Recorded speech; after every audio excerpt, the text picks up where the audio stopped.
Như có Bác Hồ trong ngày vui đại thắng, lời Bác nay đã thành chiến thắng huy hoàng. Tôi tin chắc rằng những câu hát hào hùng, đầy lửa nhiệt huyết của nhạc sĩ Phạm Tuyên chính là giai điệu vang lên nhiều nhất trên khắp mọi miền Tổ quốc Việt Nam trong vài giờ qua. Những giai điệu ấy không chỉ là âm thanh đơn thuần, mà là nhịp cầu nối kết triệu triệu trái tim người dân Việt Nam lại với nhau. Từng câu hát như len lỏi vào từng góc phố, từng ngôi nhà, hòa cùng niềm vui sướng, niềm tự hào của cả dân tộc. Chúng ta, những người con đất Việt, dù ở bất cứ đâu trên mảnh đất hình chữ S hay xa xôi nơi đất khách quê người, đều cảm nhận được hơi thở rực lửa ấy. Một ngọn lửa không ngừng bùng cháy trong lồng ngực khi nhìn thấy đội tuyển nước nhà giành chiến thắng vang dội. Tôi tin chắc rằng trái tim của hàng triệu, thậm chí hàng chục triệu người dân Việt Nam vừa qua đã cùng nhau hòa chung một nhịp đập mãnh liệt, một nhịp đập của niềm vui sướng, vỡ òa khi các cầu thủ nước nhà đã chiến đấu kiên cường và mang về chiến thắng đầy cảm xúc. Trên chính thánh địa Rajamangala, nơi được xem là biểu tượng của bóng đá Thái Lan, đội tuyển của chúng ta đã viết nên một trang sử mới, rực rỡ và tự hào. Đó không đơn thuần là một trận đấu bóng đá, mà còn là sự khẳng định tinh thần kiên cường, lòng tự tôn dân tộc, là lời khẳng định rằng người Việt Nam không bao giờ khuất phục. Nhịp đập của niềm hân hoan, của niềm tự hào dân tộc ấy không chỉ đơn giản là cảm xúc cá nhân, mà là tiếng lòng của cả một dân tộc. Một dân tộc luôn khát khao vươn lên, luôn cháy bỏng ý chí chiến thắng. Chiến thắng ấy không chỉ là sự bùng nổ trên sân cỏ, mà còn lan tỏa khắp các ngõ ngách của quê hương, từ thành thị phồn hoa đến những vùng quê yên bình. Đêm nay, có lẽ nhiều người sẽ thức trắng để cùng nhau tận hưởng hương vị chiến thắng ngọt ngào, để cùng nhau sống trong niềm hạnh phúc tột cùng mà các cầu thủ đã mang lại. Kìm nén lắng lo sự căng thẳng đến nghẹt thở, rồi bất ngờ bùng nổ trong niềm vui vỡ òa. Đó chắc chắn là những cảm xúc mà bất kỳ người dân Việt Nam nào cũng đã trải qua trong suốt hơn 90 phút đầy thử thách của các chiến binh sao vàng trên đất Thái. Những phút giây hồi hộp nghẹt thở ấy cuối cùng cũng khép lại khi tiếng còi kết thúc trận đấu vang lên, báo hiệu chiến thắng lịch sử. Trên sân Rajamangala, những cầu thủ của chúng ta đã ôm chầm lấy nhau, ánh mắt ngời sáng và nụ cười rạng rỡ, như muốn gửi đi thông điệp về niềm hạnh phúc và niềm tự hào không thể diễn tả thành lời.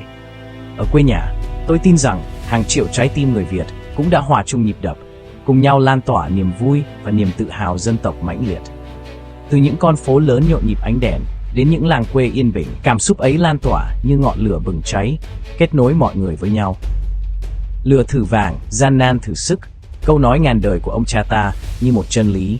Và ngày hôm nay, những chiến binh mang trên mình sắc áo đỏ đã chứng minh nó bằng tất cả những gì họ có. Trận đấu không chỉ là sự khẳng định sức mạnh trên sân cỏ, mà còn là minh chứng rõ ràng nhất cho tinh thần kiên cường và sự quyết tâm không bao giờ khuất phục của dân tộc Việt Nam. Hãy nhìn vào cách Đỗ Duy Mạnh lao đến an ủi Nguyễn Xuân Son, người đồng đội không may gặp phải chấn thương nặng, để hiểu rằng ý chí của người Việt Nam lớn lao đến mức nào. Lo lắng ư? Bất an ư? Chắc chắn rồi. Nhưng đó chưa bao giờ là lý do khiến chúng ta lùi bước. Dù mất đi chân sút chủ lực, đội tuyển không chùn chân. Không cần ai phải nói, nhưng những chiến binh trên sân đã tự hứa với chính mình rằng họ sẽ chiến đấu bằng tất cả sức mạnh, không chỉ là 100%, mà là 200% sức lực, để khỏa lấp khoảng trống đầy đáng tiếc ấy. Và rồi, hình ảnh Quang Hải cùng Duy Mạnh cầm trên tay chiếc áo mang số 12 của Xuân Son khi bước lên bục vinh quang chính là biểu tượng rõ ràng nhất cho tinh thần dân tộc. Đó không chỉ là chiến thắng của một đội bóng, mà còn là chiến thắng của ý chí, của lòng tự hào và của một dân tộc luôn khát khao chinh phục mọi thử thách. Những con người mang trong mình dòng máu lạc hồng đã mang niềm tự tôn dân tộc vượt ra khỏi mọi biên giới, khiến cả thế giới phải nhìn nhận và trân trọng tinh thần của người Việt Nam. Chúng ta hân hoan và vỡ òa trong niềm vui chiến thắng, nhưng điều đáng quý nhất chính là không hề bỏ quên bất kỳ ai đã đóng góp vào hành trình vinh quang này. Một khoảnh khắc đặc biệt và xúc động không thể không nhắc đến chính là hình ảnh Nguyễn Xuân Son, mặc dù vừa trải qua một chấn thương kinh hoàng, vẫn cố gắng cầm chiếc điện thoại di động trong tay để bằng một cách nào đó đồng hành cùng các đồng đội của mình. Hành động ấy dù nhỏ bé nhưng chứa đựng cả một bầu trời ý chí và tinh thần. Đến thời điểm này, chắc chắn chẳng còn ai có thể chê trách Xuân Son nữa. Dù anh không sinh ra trên mảnh đất hình chữ S, nhưng với thái độ và tinh thần như thế, vào lúc này, Nguyễn Xuân Son chắc chắn là một công dân Việt Nam chân chính. Anh đã đổ máu không chỉ vì màu cờ sắc áo, mà còn vì mục tiêu chung của cả dân tộc. Một tinh thần kiên cường và đáng khâm phục vô cùng. Ngay sau khi đội tuyển bóng đá nam giành được chiến thắng vang dội trên đất Thái, Đảng và Nhà nước đã nhanh chóng gửi những lời động viên kịp thời dành cho sự cống hiến không ngừng nghỉ của các cầu thủ. Trên trang thông tin chính thức của chính phủ, Thủ tướng Phạm Minh Chính đã chia sẻ nội dung đầy tự hào và xúc động trong lá thư gửi đến đội tuyển. Trong bức thư ấy, Thủ tướng dành nhiều lời tri ân sâu sắc đến các cầu thủ và ban huấn luyện vì chiến thắng lịch sử vừa qua.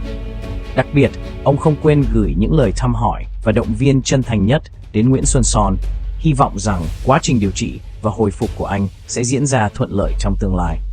Ngoài ra, Thủ tướng cũng dành lời cảm ơn chân thành gửi đến hàng triệu người hâm mộ bóng đá trên cả nước, những người đã tiếp thêm ngọn lửa nhiệt huyết, khát khao và động lực mạnh mẽ cho các cầu thủ trên sân. Đây thực sự là niềm vinh dự không chỉ dành riêng cho đội tuyển, mà còn cho tất cả chúng ta, những người đã luôn dõi theo và đồng hành cùng hành trình của đội tuyển. Chiến thắng này không chỉ là một món quà ý nghĩa, mà còn là niềm tự hào vô giá đối với bất kỳ người dân Việt Nam nào. Tôi hiểu rằng không phải ai cũng là người hâm mộ bóng đá hay thường xuyên theo dõi môn thể thao này. Nhưng tôi cũng tin rằng trong vài giờ qua và trải suốt cả giải đấu, sẽ chẳng ai có thể kìm lòng trước tinh thần và sự cống hiến của đội tuyển quê hương. Dù yêu bóng đá hay không, ai trong chúng ta cũng sẽ dành cho đội tuyển một sự động viên to lớn và chân thành. Hãy nhìn lại những hình ảnh tràn đầy cảm xúc trên các con đường đêm qua.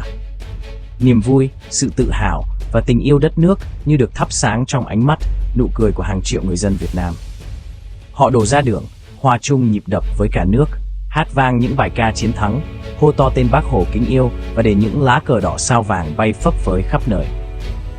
Khung cảnh ấy chính là minh chứng rõ ràng nhất cho sức mạnh của một dân tộc luôn khát khao vươn mình ra thế giới, vượt qua mọi thách thức để khẳng định vị thế.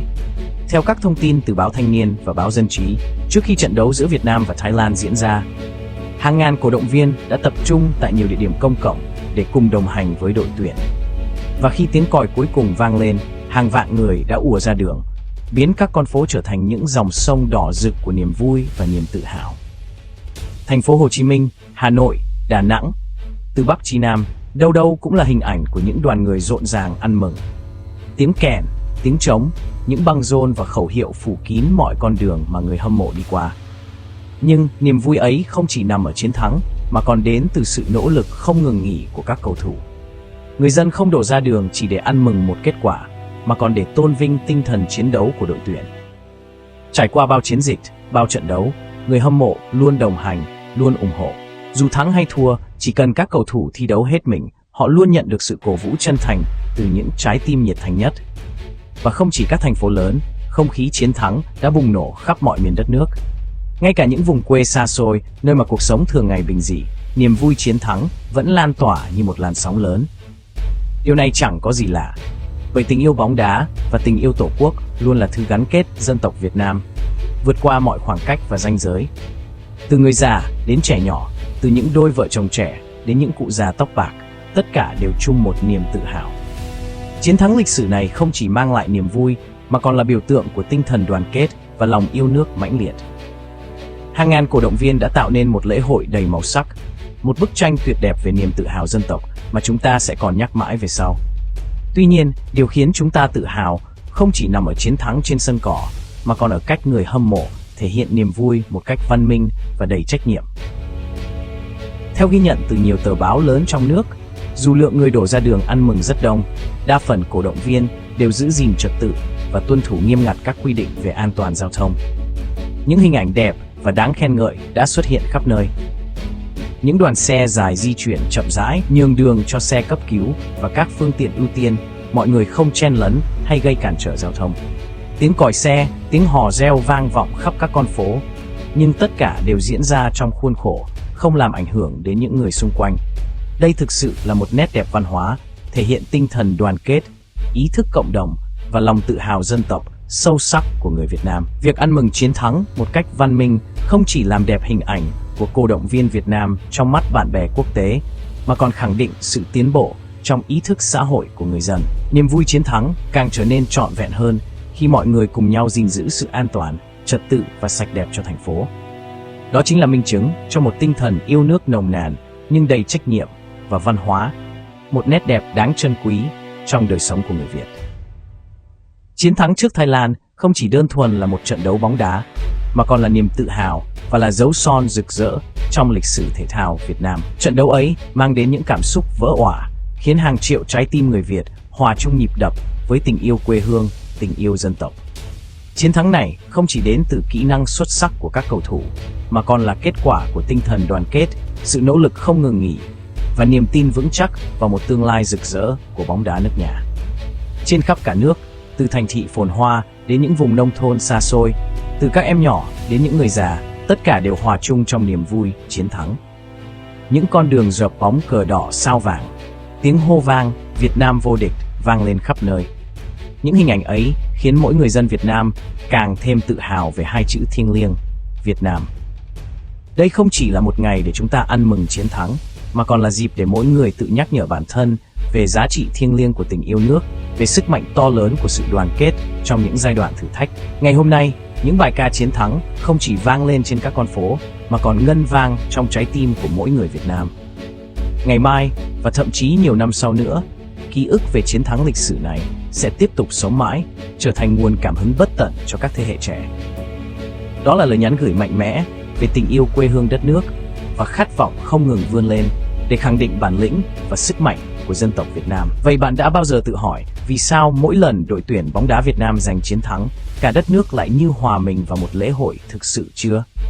Những con phố lớn ở Hà Nội, thành phố Hồ Chí Minh rộn rã với tiếng hò reo, và ngay cả những góc nhỏ của làng quê cũng sáng bừng bởi sắc đỏ rực rỡ của lá cờ Tổ quốc.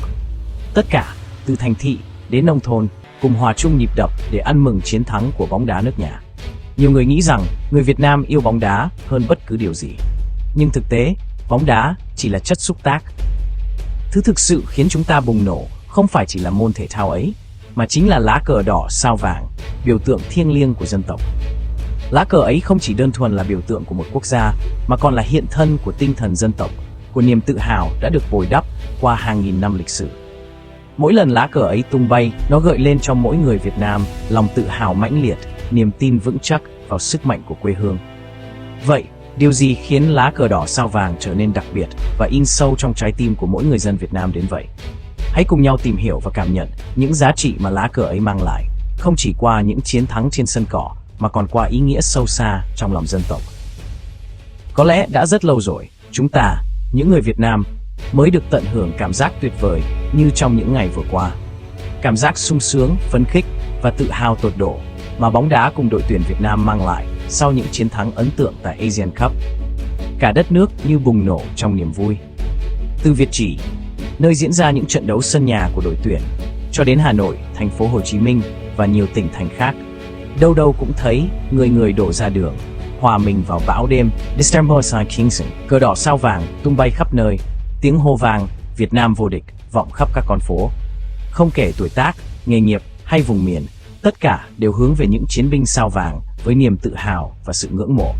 Nhìn những hình ảnh ấy, nhiều người có thể nghĩ rằng Việt Nam là một trong những đất nước yêu bóng đá nhất thế giới. Nhưng liệu điều đó có thực sự đúng?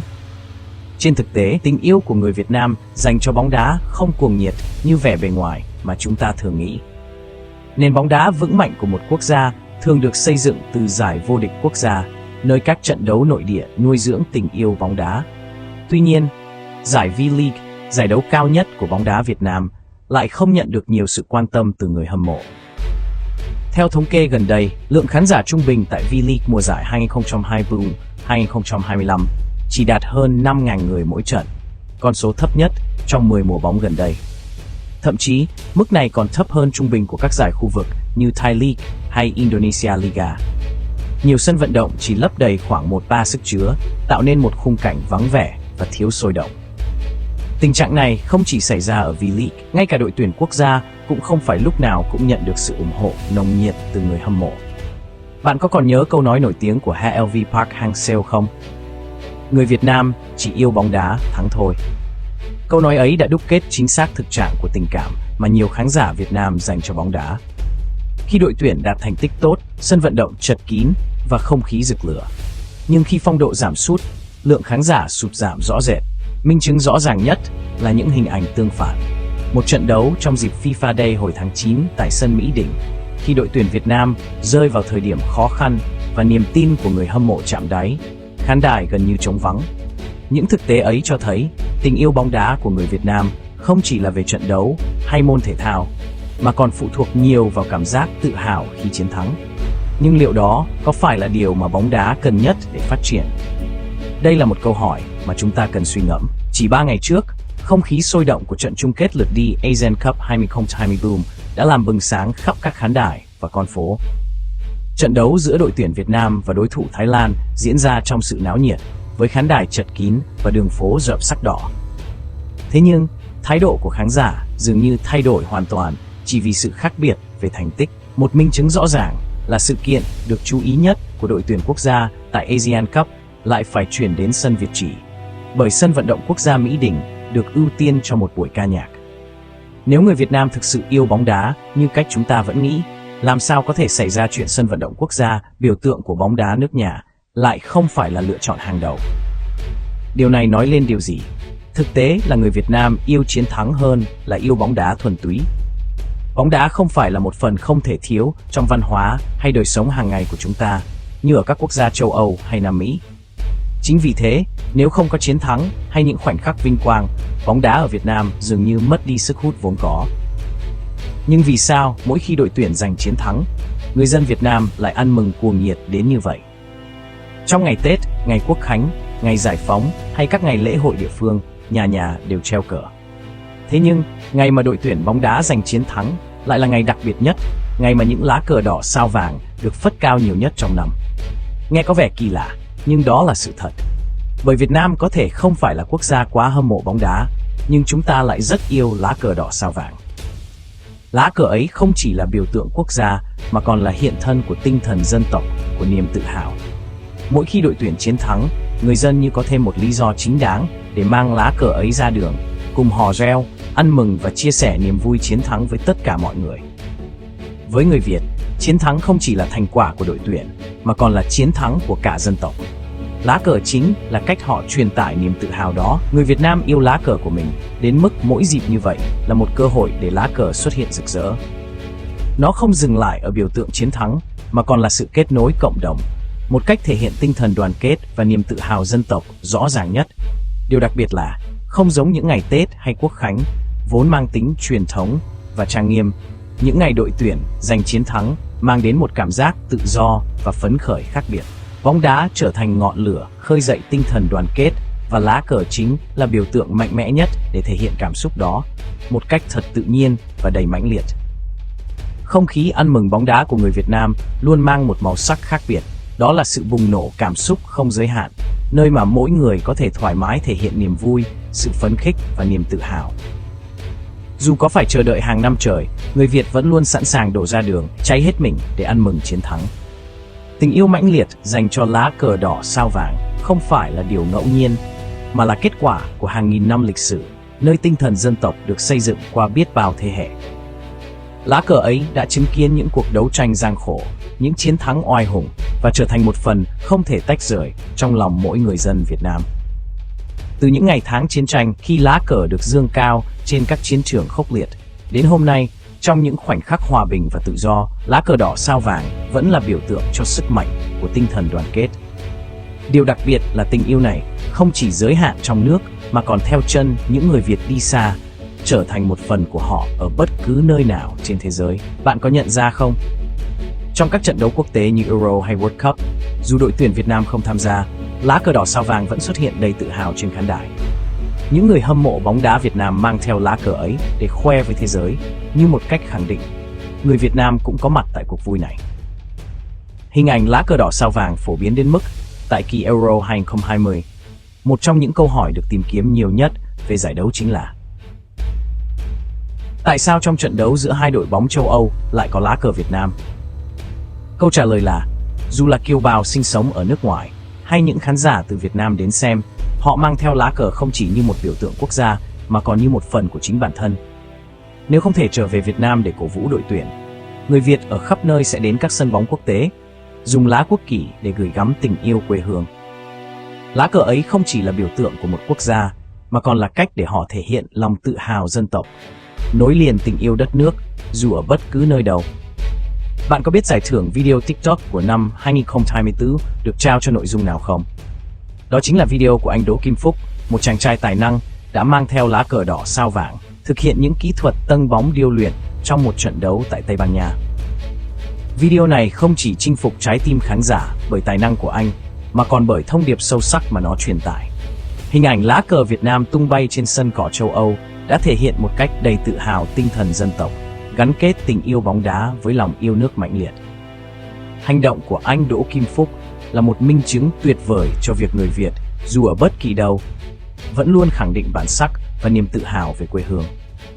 Giống như anh, rất nhiều bạn trẻ Việt Nam mang theo lá cờ đỏ sao vàng trên hành trình khám phá thế giới. Họ dương cao lá cờ ấy ở những nơi họ đến, để lá cờ Việt Nam tung bay rực rỡ như một lời giới thiệu đầy tự hào. Tôi đến từ Việt Nam. Dù Việt Nam không phải là một quốc gia nổi tiếng cuồng nhiệt với bóng đá, nhưng cách người Việt trân trọng những giá trị cốt lõi của dân tộc lại tạo nên sự khác biệt. Những lá quốc kỳ được mang theo trên từng nẻo đường không chỉ là biểu tượng quốc gia, mà còn là cách để người Việt gửi gắm tình yêu và lòng tự hào với đất nước mình. Bóng đá, trong trường hợp này, không chỉ đơn thuần là môn thể thao, mà còn là một phần trong bức tranh lớn hơn, một câu chuyện về cách người Việt thể hiện tình yêu với quê hương. Mỗi lần lá cờ đỏ sao vàng được dương cao, đó không chỉ là biểu tượng của chiến thắng, mà còn là lời nhắc nhở về tinh thần đoàn kết và lòng tự hào dân tộc mà người Việt luôn gìn giữ.